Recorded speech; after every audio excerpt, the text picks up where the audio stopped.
Hi there, welcome back to the YouTube channel. I'm taking a bit of a break from some Dominaria United cards to go back to one of the cards that I've been waiting to come down in price from Commander Legends, Battle for Baldurs Gate. I think this needs a little bit of story now. When I was younger, obviously you saw the birthday video the other day, I hope. If not, go and check out my birthday video down below somewhere. I started reading. I used to read a lot. I was quite a insular person. I probably read 2 or 3 books a week. And one of my friends at college at the time got me into playing Dungeons and Dragons. So I went down to our little cool comic shop, book shop, role play shop, magic shop, whatever you want to call it. And I bought some D&D stuff. I think it was second edition Forgotten Realms. And the guy who ran the shop at the time was like, "I've got an idea. Why don't you read this book as well?" And it was a book by the author called Ed Greenwood, and he was one of the inventors of the Forgotten Realms campaign setting. And his character in his D&D campaign was this character that I'm going to talk about today. So some of you have already guessed where I'm going with this, but without any other waiting, here we go. It is time for Elminster. Elminster's a really powerful wizard in the Forgotten Realms. He's always around, and obviously I think Wizards did the right thing and turned him into a planeswalker. It's just taken a long time for it to come down in price, and for Wizards to program Elminster onto Arena. Nope, not playing in Arena. Online, Magic Online. Anyway, Elminster, 3 white blue for a 5 loyalty planeswalker. Obviously going to be our commander for this deck, and it's got a nice ability. Whenever you scry, the next instant or sorcery spell you cast this turn costs X less to cast, where X is the number of cards looked at while scrying this way. So what it means is every time you play a spell with scry, the next spell you play, if it's an instant or sorcery, costs X less. So let's say you play a 1-drop scry spell, the next spell you play will cost 1 less. And if that scries for 2, the next spell you play will then cost 2 less, and so on and so forth. So you can chain it up. But it does help you. Elminster does help you out. So it gives you a +2 for a draw a card and then scry 2. So it automatically knocks down the cost of the next instance or sorceries you play by 2 as soon as you hit it on the board. But the -3 is really nice as well. Exile the top card of your library. Create a number of 1/1 blue fairy dragon creature tokens with flying equal to that card's mana value. If you can set it up so you know what's on top of your library, and then you can play Elminster, you can do the -3 to give you a whole load of blockers if you don't mind losing the cards on top of your library, which will help protect Elminster until you get round to the next turn and do the +2 again. So that's the idea of this deck, but I decided to take this a little bit further. If you read the books, Elminster's always full of spells, he's always casting stuff.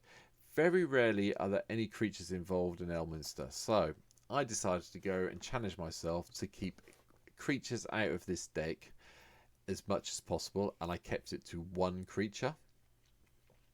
And everything else is either an instant, a sorcery, or an enchantment, which will hopefully, or lands obviously, and artifacts, which will hopefully protect Elminster, make Elminster a little bit special for me in this format. So here's the deck itself. I've gone through and put as many of the blue-white lands in as I can find. I've included Fable Passage. I haven't included the Field of the Dead that you usually see with it. I would say, again, I've said it earlier in this week, some of the blue-white lands on MTGO are ridiculously expensive still. If you have them, take some islands out, take some plains out, put them in.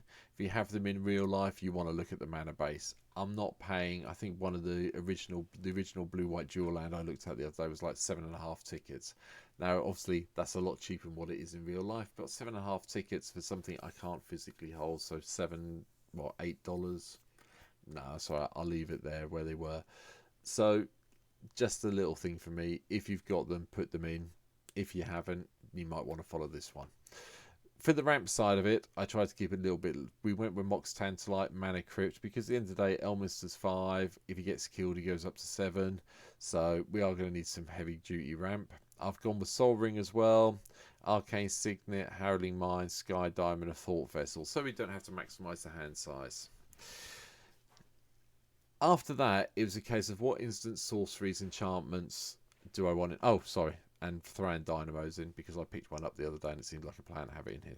Forgot about that as a ramp.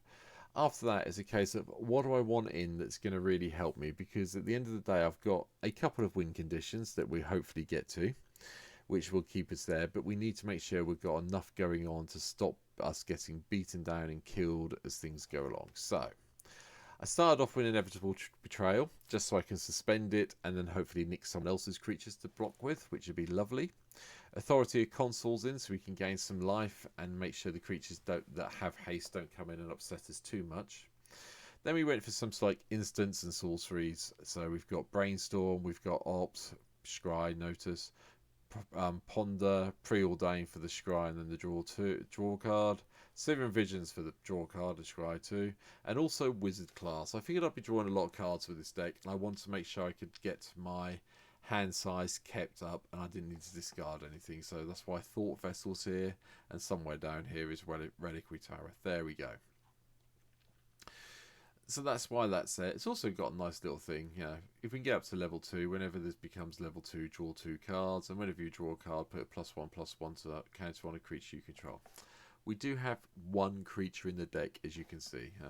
The count for this deck, 37 lands, one creature, 61 other cards. So I'll get to the one creature in a minute if you haven't already spotted it. Going up to the 2-drops, like I said, I was trying to keep it creatureless, but I still need some way of winning the game. So Luminarch Ascension's in, because hopefully we'll be able to stop us losing lives. We'll get the quest counters on it, get the 4 quest counters on Luminarch Ascension, and then just keep spending our white mana that we're not using to make some angels to protect us with. Cyclonic Rift to control the board and keep it clear. Folio of Fancies is another one I've dropped in. It's another one that gives us no maximum hand size, but it also means it gives us another win condition, which is kind of strange, because if we can get everyone, you know, end of my opponent's turn before my turn, everyone draws X cards, which seems like good, and then if we can pay the 2 and the blue and the tap and get everyone to mill whatever they've got, it gives us another way of getting rid of our opponent's cards, so it might work. Counterspell Mana Drain for a bit of board control. Howling Mine to help us draw extra cards. Onto the 3-drops. Ghostly Prison and Propaganda are in to stop creatures attacking us. We could play the enchantment one as well. I haven't put it in. There's a 5 casting cost enchantment that says we can just, you know, everyone has to pay 2 more for each enchantment you control, but I figured these 2 are enough. You can put it in if you want to. Oath of Gideon, just so we can get some blockers and, you know, get Elminster coming in with an additional loyalty counter when it comes in.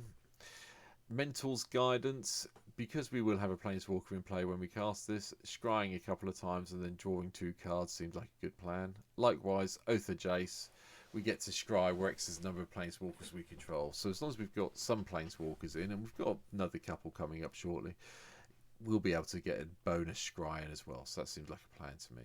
The only creature in the deck is Thassa, God of the Sea, because it was another way of getting a bonus scry if we needed it, and that's why it's here. Time Twister's in, usual disclaimer, if you've got Time Twister, play it. If you haven't got Time Twister, take it out, put something else in. I wanted in this deck. I've gone, you know, the budget that I usually try and keep these decks down to is kind of blown with this deck already, so we've put Time Twister in. Dissipates in for a bit more control. Likewise, Mirror Maid, we can go and copy something that we really want to nick from our opponents if it's an artifact or an enchantment.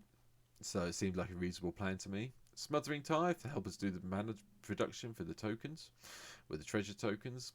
Court of Grace gives us a nice little spirit every turn, and if we're still the monarch, we get a nice angel instead.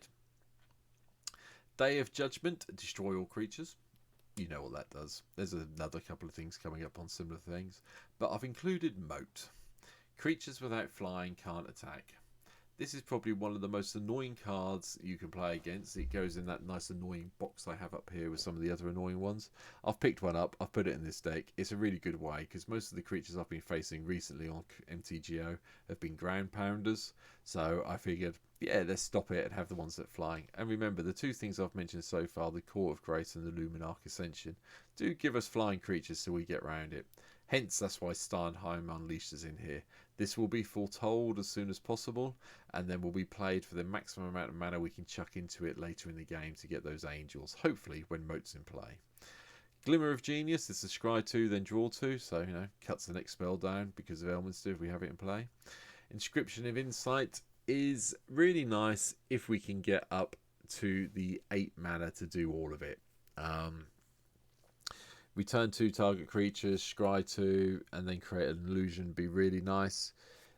If we can get up to it, it's fine. If we can't, well, it's going to be the scry 2, draw 2 cards, another draw spell from that point of view. Jace's Sanctum's in because it helps us cut the cost of our instants and sorcery spells like Elminster does, so it seemed like a bit of a no-planer. And whenever we cast an instant or sorcery, we do get another scry off it. So if it's not a spell that comes with scry, we're going to get the scry, which means we get the cost reduction. So Tamio's Epiphany seemed like a cunning plan. That's the biggest scry I could find at 4. And then the drawing the 2 cards, so it makes whatever we cast next, if it's an instant or sorcery, ridiculously cheap. Reign to Power, I decided would be quite good in this deck. If you've got someone who's built up a board to a massive size, you've got no creatures to give to them apart from maybe Thassa if it's in play. It's the only creature we've got, and we can avoid doing the angel tricks as well. But if you can nick all their creatures and kill them with their own creatures, it's just quite funny in my mind, hence why it's here. Teferi's Ageless Insights in as well, just so we can go for that extra card draw when we do it. Obviously, you get extra cards if you've got Howling Mine in play. Thopter Spy Network, because we will have artifacts in play. We have a lot of artifacts in the deck. So it made a bit of sense to my mind to have it there. And if we can get our little Thopters to deal damage, drawing an extra card seems like a good plan. Ojutai's Command, a bit more countering more than anything else, and probably card draw. But at push, we can use it to gain 4 life. Ether Flux Reservoir is one of the win conditions I've put in the deck. If you can get it into play and you can just cycle through all the instants and sorceries and keep going for a little while when you've got a lot of mana in play, it should be quite easy to get over the 50 life to kill someone. But be careful, playing this in Command is always a bit risky. And if you're not going infinite, this deck doesn't go infinite with casting the spells, so bear that in mind. Thonta Mythos is also here to draw the additional cards to help us keep our hand going, and Thran Dynamo I've talked about. I chucked in Urza's Runer's Blast so we can blow the board up if we need to, and we'll have Elminster in play, but yeah, it's just another way of dealing with everything in play that was annoying us. Cleansing Nova's here for the same idea, along with Fumigate to gain the life. Metallurgic Summoners, if we're going to be casting all these instants and sorceries, it gives us another way of getting creatures in play that we can hopefully win with. But the 5 mana Exile it, return all instants and sorcery cards from your graveyard to your hand is really nice. Okay, you can only activate it if you've got 6 or more artifacts, but hey, hopefully we will have 6 or more artifacts in play when we get into that mana level to do it with. Precognitive Perception is really play at the main phase for the scry effect and draw the 3 cards. Tamio's the other planeswalker we have in this deck. And it does take care of things that are annoying us. We can tap down the biggest threat on the board, which is quite nice. That's why it's here. Temple Manipulation, because we might want an extra turn at some stage. Oath of Teferi, exile another target permanent. So, if Tamio's low, we can exile it and get it back again. And we do get to activate the loyalty abilities of planeswalkers you control twice rather than once. So, double drawing cards with Elminster and getting it up to 9 quite quickly would be really good. Austere Command to blow the world up, or whatever we need to take care of. Second win condition appears now in Approach of the Second Sun. You're playing blue-white control, why would you not play Approach of the Second Sun? Hence why we have Temple Mastery as well to get the extra turn. Overflowing Insight for the card draw. Emergency Powers to shuffle everything into our from our graveyard and our hand into our library, and then draw 7. And we will be playing this in the main phase, because if we do hit one of the permanents we've got further down here, like Tamio for example, we want to drop it straight into play. The last win condition I've put in the deck is Stormherd. Yeah, our life total will probably go down a bit, but if we can hold off everything with Moat and the Propaganda and the Ghostly Prism, we should have our life fairly buffed enough that we can get a decent amount of Pegasi from this as we cast it for 10 mana. And they fly, so if we've got a Moat in play, it still gives us flying attackers we can do things with and upset people. The last card that I've included is Commit to Memory. It's purely for don't get me wrong, having the ability to put something second from top that's annoying us is really good, but it's really there for the memory ability to do the whole shuffle, the graveyard and hand into the library, draw the 7 cards again, so we keep going that way. But that's it. That's my take on Elminster. I'm not sure this is the right take, but it is, a build around card, around instants and sorceries, and I think I've done it justice with this deck. Well, at least I hope I have anyway. If you think there's anything really major I've missed, if you can see anything at all, please let me know down below in the comments. I really do appreciate it. Please hit that follow button here on YouTube, where as I'm recording this, we're sitting at 55 subscribers. I'd really love to see that at 100. Obviously by now that may be above 100 after my birthday video the other day, but you know, if it is, I'll come and put a note on the video. Also, I'd like you to come and join us over on Twitch. That link's down below as well. So come and see me on Twitch. Come and give me a follow over there. If you've got your Amazon Prime subscription kicking around, you're not using it at the moment, yay, help me out, get the stream going a little bit better. But that's it for now. So thanks for watching the video. Take care, and hopefully I'll see you on the stream soon. Laters. Well, would be late, so I could hit the stop button. Try that again. Laters.